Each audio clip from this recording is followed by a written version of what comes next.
नमस्कार शेतकरी मित्रांनो, महत्वपूर्ण फवारणीबद्दल माहिती सांगणार आहे.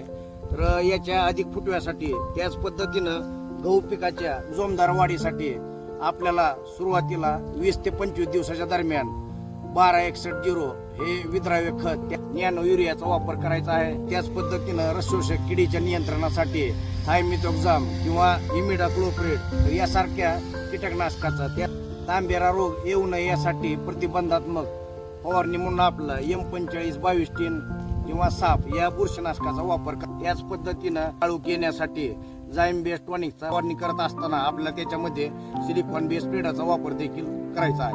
व्हिडिओ आवडला असेल तर व्हिडिओला लाईक करा. याच पद्धतीनं असे शेतीविषयक नवीन माहितीचे व्हिडिओ पाहण्यासाठी चॅनलला फॉलो करा. शेतकरी मित्रांनो, कमीत कमी खर्चामध्ये जास्तीत जास्त उत्पादन करण्यासाठी आजच सद्गुरू ॲग्रो सर्व्हिसेस डोके यांच्याशी संपर्क करा.